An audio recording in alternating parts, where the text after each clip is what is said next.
დაბრუნდა საზოგადოებრივი პოზიცია პირდაპირ ეთერში საკანონმდებლო ვალდებულება თუ რეალური სურვილი მართო სათათბირო ორგანოსთან ერთად. ბათუმის მერი მრჩეველთა საბჭოს ხდომებზე დასწრებისგან თავს ხშირად იკავებს. რა პერიოდულობით იკრიბება მერის სათათბირო ორგანო, რა ინიციატივები და რეკომენდაციები აქვს მრჩეველთა საბჭოს წევრებს და როგორ თანამშრომლობს ლაშა კომახიძე მათთან. დღეს მრჩეველთა საბჭოს თავმჯდომარესთან ერთად მერის გარეშე ვისაუბრებთ. სტუდიაში არიან კახა გუჩმანიდze ბათუმის მერის სამოქალაქო მრჩეველთა საბჭოს თავმჯდომარე. ირმაზოიძე არასამთავრობო ორგანიზაცია ბათუმის წევრი და ანა მდინარაძე საიას აჭარის ორგანიზაციის ხელმძღვანელი. მოგესალმებით, მადლობა გადაცემაში მონაწილეობისთვის.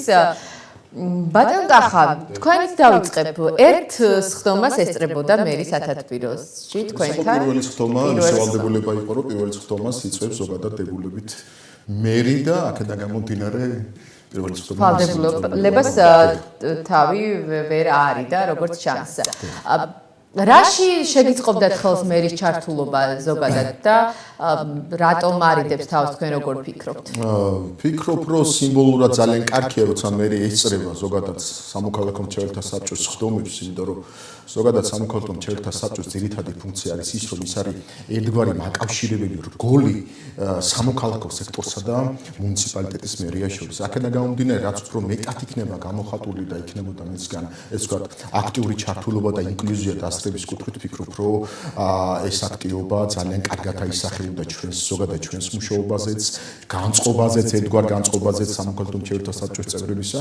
აქედან გამომდინარე, თუმცა ეს არ არის არსებითი, იქიდან გამომდინარე, რომ ჩვენთვის უფრო მეტად არსებითია ის, რომ ჩვენი ძირითადი ფუნქცია არის ის, რომ ჩვენ ვართ საკონსულტაციო ორგანო, რომელიც წინადადებით, რეკომენდაციებით, სხვადასხვა მოსაზრებებს წარუდგენთ მერს, თუმცა ჩვენ და სამწუხაროდ ჩვენი ესე ვთქვათ 8-თვიანი მუშაობის მანძილზე დაახლოებით 39 წერილობითი მიმართვა იყო და დოკუმენტ ბრუნვამერთან მიმართებაში და მერიასთან მიმართებაში ჩატარდა 9 წერილებზე.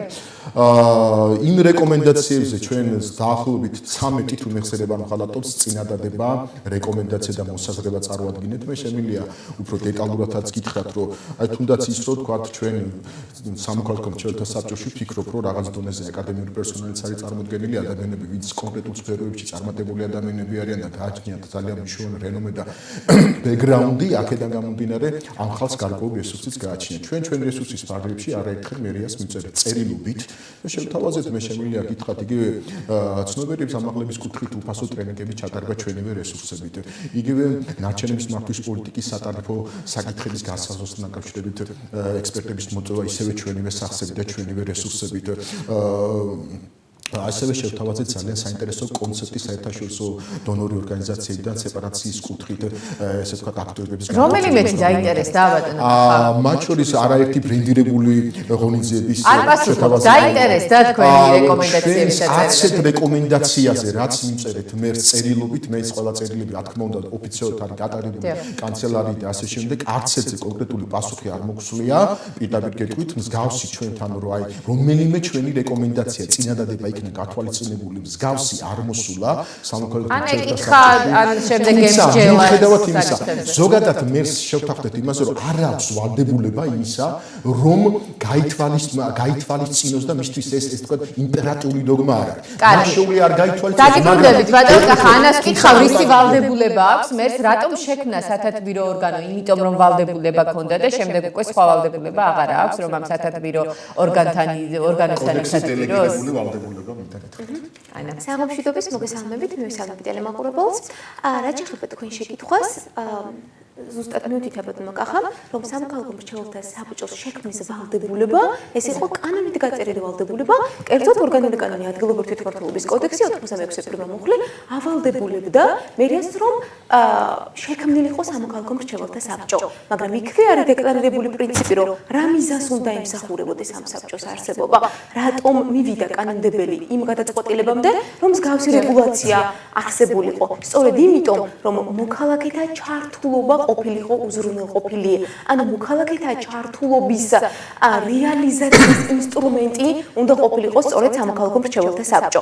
მართალია იყო 86 პრემიუმი ჩვენ პირდაპირ გვეუბნება რომ ეს არის სათათბირო ორგანო და ანუ ეს იმას ნიშნავს რომ სავალდებულო წესით არ აქვს მერს მიღებული რეკომენდაციების გათვალისწინების ვალდებულება, თუმცა რა თქმა უნდა თუმცა ეს სათათბირო ორგანო არის იმისთვის რომ თავისთვის ითათბირონ მერის ჩართულობის გარეშე?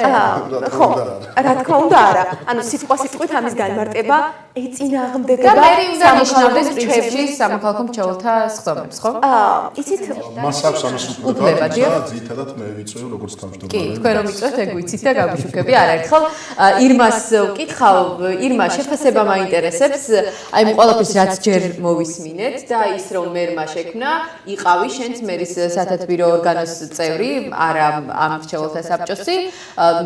როგორია პრაქტიკაში, როგორ ხდება ზოგადად მერების მხრიდან მიდგომა ბათუმში და როგორ შეაფასებ იმას, რაც დღეს ხდება? ისეთ მე მინდა დავაზუსტო რომ მე ყავი საკრებულოს მრჩეველთა საბჭოს წევრი. დღესაც არსებობს ეს ანუ ორი მრჩეველთა საბჭო არის, ერთი მერთან და მეორე საკრებულოსთან არსებული.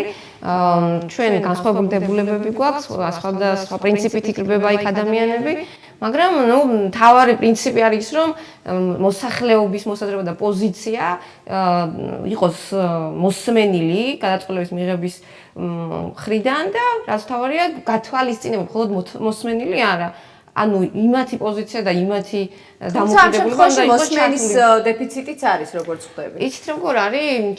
ჩემი გადასახედიდან, ჩემი გამოცდილებიდან მე გეტყვით, რომ მე არ მაკლია პოზიციის დაფიქსირება, მაგრამ აი გათვალისწინების შემთხვევაში ძალიან რთული არის ხოლმე ამის მიღწევა და კონკრეტული შემთხვევები შემიძლია ვთქვა, როცა აი ძალიან თანმიმდევრულად მათ შორის იქამდე რომ ჩვენ მოვითხოვეთ მაგალითად რივიერას მაგალითად რომ განვიხილოთ, ჩვენ მოვითხოვეთ დოკუმენტი შექმნა, რომ ყოფილიყო ისტორიული განაშენების ზონის დოკუმენტი, ამას ძალიან დაჟინებით ჩვენ გვინდოდა რომ დღესაც ამ სტუდიაში ყოფილიყო ლაშა კომახიძე და თქვენთან ერთად ემსჯელა ეთეთბირა, თუმცა ხო ანუ დავასრულე.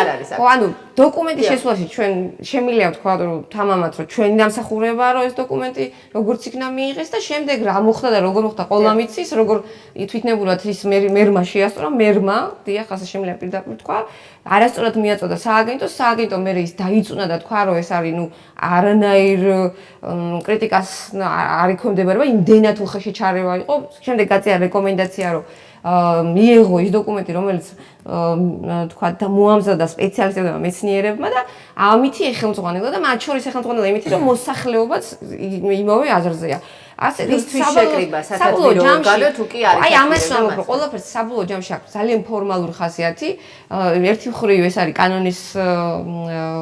კანონით გათვალისწინებული ვალდებულება, მეორე მხრივ საკრებულოს მრჩეველთა საბჭოს შემთხვევაში არის ეს თითქოს ნება რომ დატოვეს ეს, მაგრამ საბოლოო ჯამში არ მუშაობს ეს ეფექტურად, პირიქით რაღაცა ფორმალურ ხასიათს იძენს და მე კიდევ ესეთი რამე თქვა კახამ რომ სპეციალისტებიც არიან, ნუ რეკომენდაციებსაც გავწერთო. საკრებულოს შემთხვევაში ჩვენ არის დარბაზის ხელმძღვანელები, ორი ბიზნესის წარმომადგენელი, ორი ჟურნალისტის წარმომადგენელი და ორი არასამთავრობოს და ჩვენ გვინდა კიდე რომ დავამატოთ, ანუ იმის გამო რომ რეალურად ქვეყანაში და უბრალოდ ქალაქში არის დეფიციტი კონტაქტის, აზრების გაზიარების, მართლა, ანუ ჩვენ თუ ვცდილობთ ხოლმე გავაგონოთ ხელისუფლებას ჩვენი მოსაზრება, როგორც წესი ეს ხდება ქუჩაში, რუპორებით და რაღაცა სხვა ახლა-მაღალი საშუალებებით და ნუ როცა ვცდილობთ რომ რაღაცა კონსტრუქციულები ვიყოთ, ამას შედეგი არ აქვს და მოვიდა ეს დრო, რომ აი სულ არ შეიძლება ამ რეჟიმში ვიყოთ და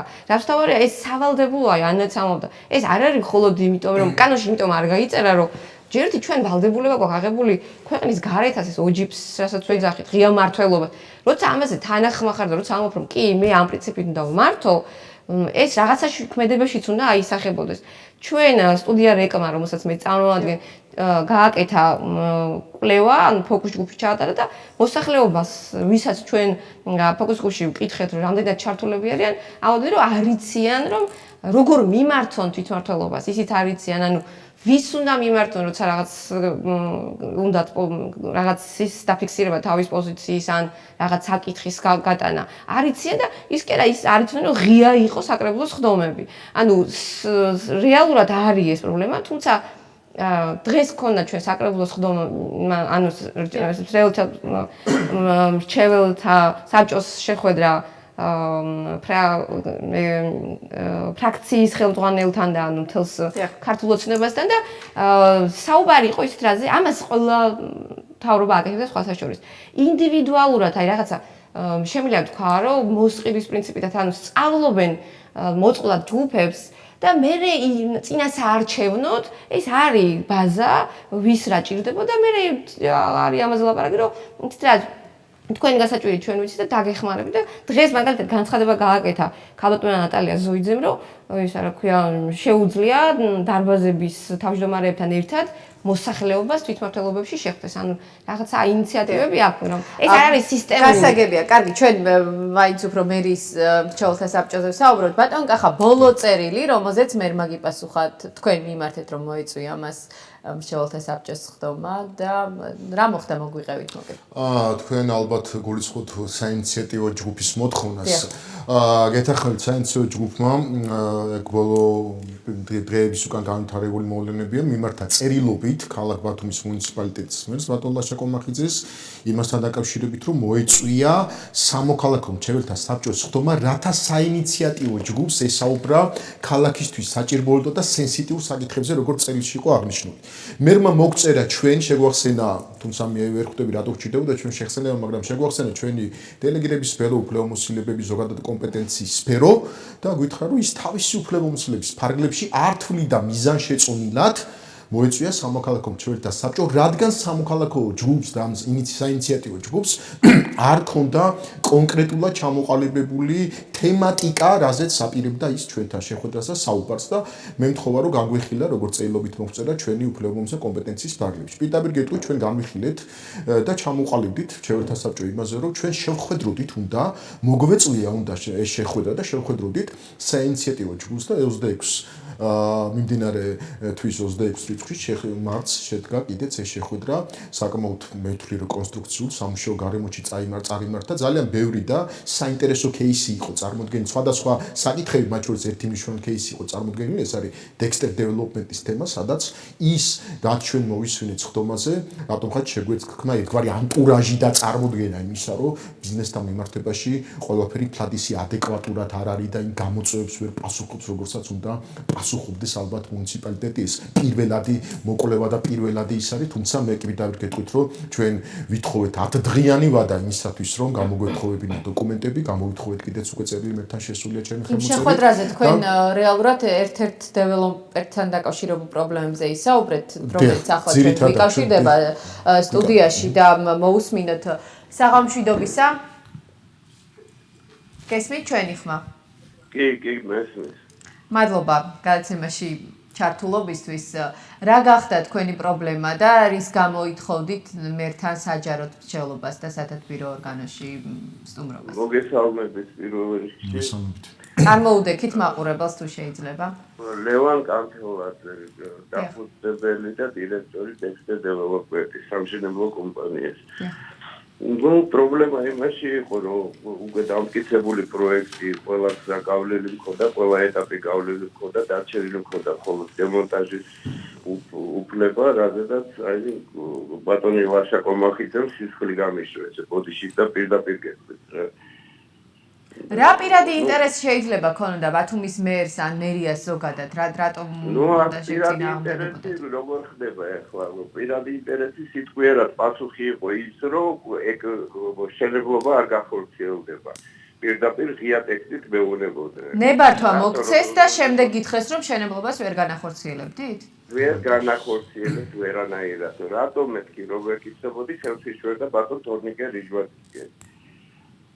არ მადლობს საშუალებას რომ მე გავცევო შესაბამისი საბუთიო თორნიკემ ამიგზავნო ამ საბუთის გაცემაო.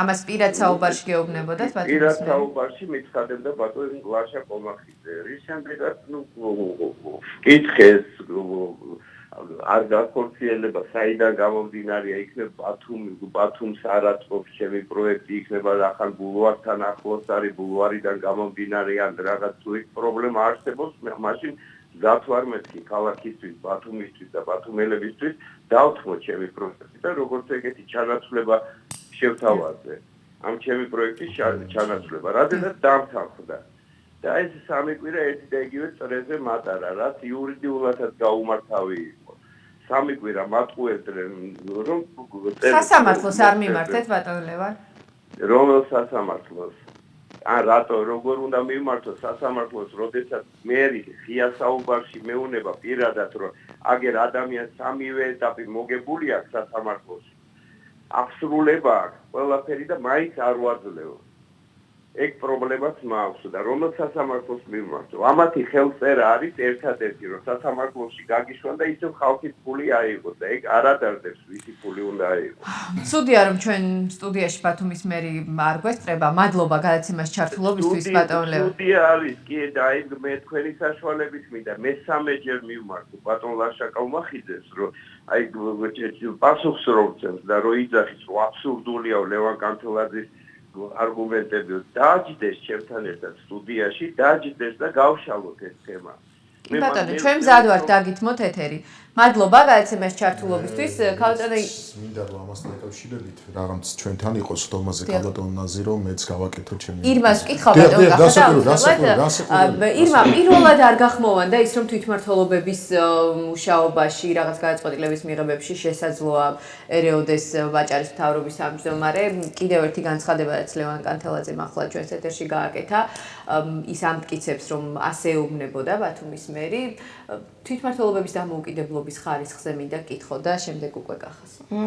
ხო, იცით რა არის ძალიანაც დასაჯერებელია, რასაც ბატონ ლევანი ამბობს, იმიტომ რომ ჩვენ ამ სტუდიაში ამას გვიმსჯელია, ხო, რომ როგორ მოხდა მაგათ ხულოს მუნიციპალიტეტში ცვლილებები და რა მოლოდინი ქონდა ამ შემთხვევაშიც. დიახ, ვიცით რომ თორნიკე რიჟვაძეს აქვს ამბიცია რომ თვითონ იყოს გადაწყვეტილების მიმღები თუმცა ეხლა ასეთ შემთხვევაში ვეთანხმები რომ როცა არსებობს სწორი გზა და ვიცით ვის უნდა მიმართოთ იმას არ უნდა გადაუხვიოთ და იმ შემთხვევაშიც კი თუ ჩვენ თქვა ქალაქის მერე გეუბნება რომ მე რა ვქნა ეს არ არის მისაღები და სწორი პასუხი და ბუნებრივია ამას ვერ მიიღებს ვერავინ თუმცა ნუ შეიძლება ახლა პირად საუბარში უთხრა ბატონ ლევანს მაგრამ სხვა ამას ვერ იტყვის ესე საჯაროდ მაგრამ რის თქმა უნდა ისეთ იგივე ბატონ ლევანს მინდა მიმართო რომ და ნებისმიერ ბიზნესმენს რომელსაც დღეს აქვს ეს პრობლემები ჩვენ უნდა შევთანხმდეთ საერთო წესებზე რომელიც ყველასთვის იქნება მისაღები მე იმ შეხვედრაზე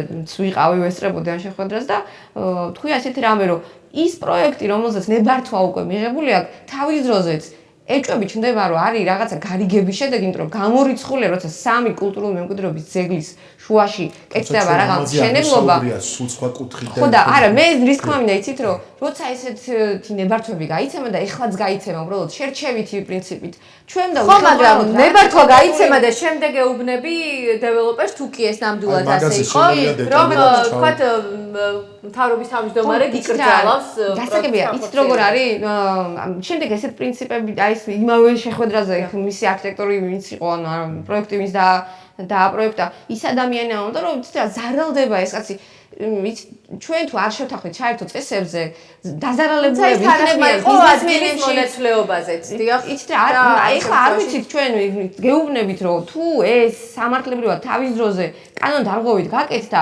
ჩემთვის სულ ერთია ეხლა ის დადგეს მათი სამართლებრივი პასუხისმგებლობის კი ბატონო აი პრეცედენტი შევქმნათ რა და მე ძალიანაც გამეხარდება თუ ბატონ ლევანი ითანამშრომლებს პროკურატურასთან და მე დარწმუნებული ვარ რომ თუ ესეთი თანამშრომლობა მოხდება ის პასუხისმგებლობისგან გათავისუფლდა და შევქმნათ кейსი და დაიჯებიან არასწორი იბჯელეთ თქვენ ამ საკითხებზე ბატონ ლევანს მოსმინეთ და შემდეგ მერმა იკითხა საერთოდ რაზე ისაუბრეთ მოდით გეტყვით პირდაპირ ჯერ ერთი უპირველეს ყოვლისა საინიციატივო ჯგუფს ბატონ ლევან კანთელაძეს, ბატონ გოჩა გუგუნავას, ბატონ ბაჩუკი ჩხეიძეს და სხვებს, ვინც იყვნენ და გამოთქვეს სურვილი იმისა, რომ შეხვედროდნენ სამოქალაქო მრჩეველთა საბჭოს.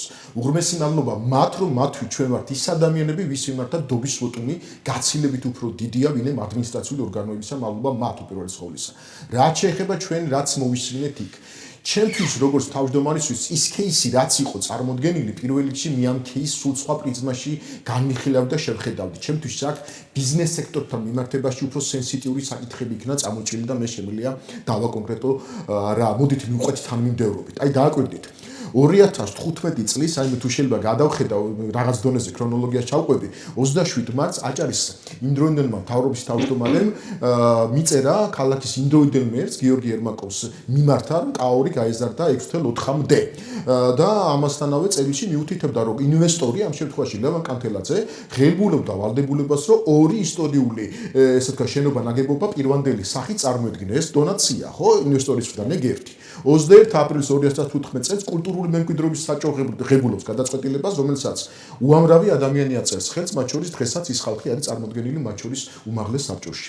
ასევე 13 მაისის 2015 წლის ბრძანება სპეციალურ ზონალური შეთანხმების შესახებ, რასაც ასევე გიორგი ერმაკოვი აწერს ხელს. 28 აპრილის 2016 წელს კულტურული მემკვიდრეობის საბჭომ გადაწყვეტილება მიიღო არქიტექტურული პროექტის შეთანხმების თაობაზე, ასევე უამრავი ადამიანი აწერს ამას ხელს და 30 მაისს 2016 წელს ქ.ბათუმის მიერმა ბრძანებას მოაწერა ხელი არქიტექტურული პროექტის შეთანხმების შესახებ. ანუ დგებით რა кейსის წინაშე. რეალურად ამ ადამიანებმა ძირითადი ეტაპები გაიარეს, გავიდა 2016 წლის შემდეგ ყველაზე მცირე 3 წელი და აქედან გამომდინარე ამ ხალხს აღარ ეძლევათ უფლება იმისა, რომ განახორციელოს დემონტაჟი. იქიდან გამომდინარე კონკრეტული ანოტაციური და დასაბუთებული არგუმენტირებული პასუხი არ იქნა მოსული ლევან კანთელაძესთან. ჩვენ გვიჩნდება განცდა სამოქალაქო სექტორს, მრჩეველთა საბჭოს უფრო დეტალურად განვიხილავ და ჯერ განხილვის შემდგომ ვიტყვით კონკრეტულ ჩვენ პოზიციას, მაგრამ მე როგორც პიროვნებას მიჩნდება განცდა იმისა, რომ რიგ შემთხვევებში კანთელაძის მიმართ შესაძლოა ადგილი კონდეს ინდივიდუალური მეტადები ჩვენ ძალიან გადავუხვიეთ ახლა თემას. როგორც მერი რომ ამ ყველაფრით დაინტერესდეს და ამას არისმენდეს ეთერიდან. თუნდაც იმის შემდეგ, როდესაც მან გაიგო და გაიგებდა ალბათ რომ აი შეხვედრა შედგა რომ ლევან კანთელაძეც იყო ერთ-ერთი განხილვის საგანი და ტელევიზიიდან გაჩუქდა, რაც ყველა ტელევიზიაში შეთქდა.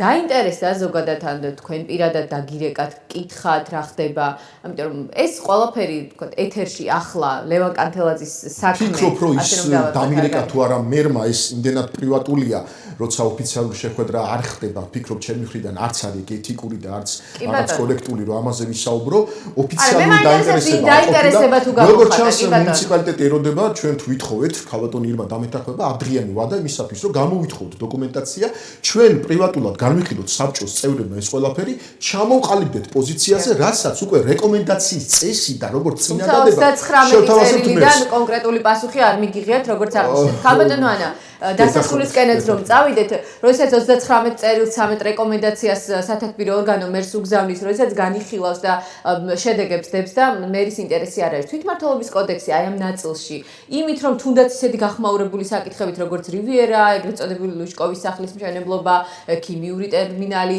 როდესაც მსხვილი დეველოპერი გამოდის და ამბობს, რომ მერი მას აი ასე რაღაცებს ეუბნება, რასაც წესით მე მგონია რომ ასე პირად საუბრებშიც კი მერები ალბათ არ საუბრობენ. თუ არის რაიმე ვთქვათ ბიძულების წესი, საკანონმდებლო, იგივე როგორც ვალდებულება გააჩნდა მერს რომ შეეკრიბა სათათბირო ორგანო, რომ თუნდაც აი ესეთი მნიშვნელოვანი ქალაქისთვის გლობალურად მნიშვნელოვან საკითხებზე სათათბირო ორგანოსთან საჯაროდ ისაუბროს. როგორც უკვე შევთანხმდით და აღნიშნეთ, დღის მდგომარეობით არსებული საკანონმდებლო სივრცე ვალდებულების ფორმატს არ აძლევს ამ ყველაფერს. არც არ იქნება ეს ანა. ესეთი ტიპის არ შეიძლება იყოს. არა, მოლოდინი რო იცი რა დღეს რაღაც საკანონმდებლო სისუსტეა ის რომ ასეთ ვალდებულება არ არსებობს.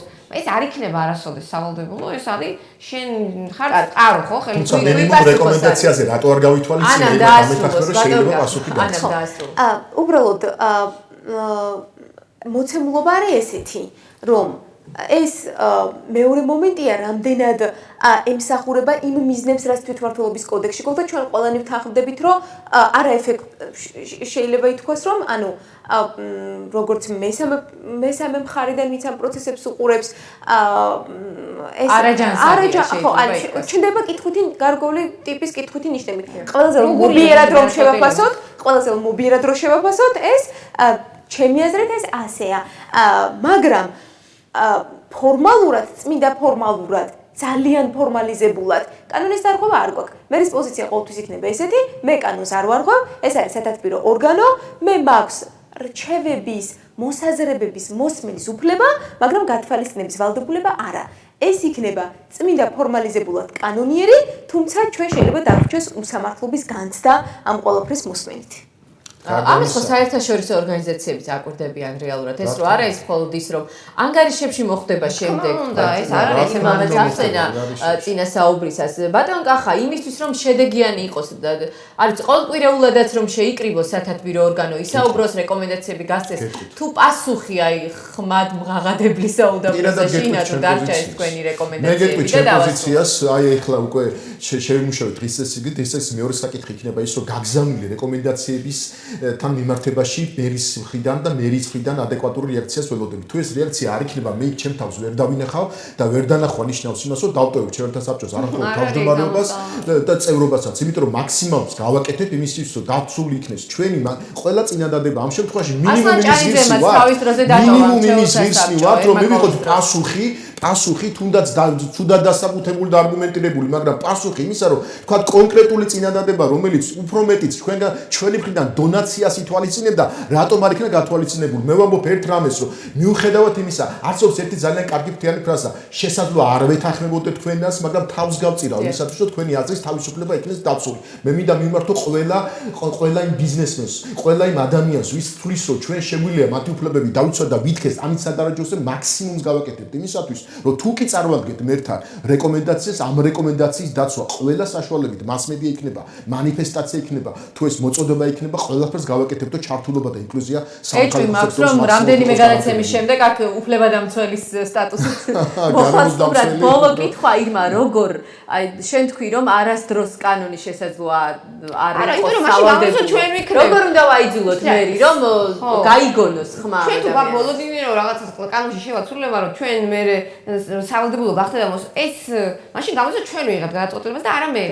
ჩვენ ავირჩიეთ არჩეული თანამდებობის პირია ის და ბუნებრივია რომ წყარო მისი გადაწყვეტილებების უნდა იყოს საზოგადოებრივი აზრი და თუ ესეც რაღაცა სისტემურად ეს ლოგიკურად იქმნება რომ ჩართულობის მექანიზმი გაქვს რა ბატონო შენ გეუბნები უბრალოდ მოდი და მოისმინე განაიარე და აგერ არის ეს ხალხი და მოდი და ეს კიდე რაღაც ჩვენ ვცდილობთ რომ კიდე უფრო რაღაც ოპტიმალური გავხადოთ და სხვადასხვა მხარეები და მოთამაშეები ჩავერთოთ ამაში და ეხლა კეთილი ინებოს და მოვიდეს სხვა ალტერნატივა არ არსებობს და მე მგონია რომ ჩვენ ამას მივახცევთ იმიტომ რომ ეს არის ძალიან ლეგიტიმური მოთხოვნა და რასთან მართალი ხარ შენ. თან დიალოგ წინ არაფერი არ უდგას ირმა დამეთანხმე ამას. თან ეს არის დემოკრატიის ერთ-ერთი ინდიკატორი. თუ ადამიანი სუბიექტურად და მაშინ ავტორიტარი ყოფილა კაცო და დავარქვათ ყველაფერს სახელი და დავარქვათ რა სისტემაში ვცხოვრობ იმასაც სახელი. არ გვინდა არა სახელები და ყველაფერს ერთმევა. სანამ ჩვენ ალბათ რამდენიმე თვეში კიდევ შევიკრიბებით მრჩეველთა საბჭოზე სასაუბროთ, იმიტომ რომ ის სიტუაცია რაც ბათუმის მერის მრჩეველთა საბჭოშია, ჩვენ ამ სტუდიაში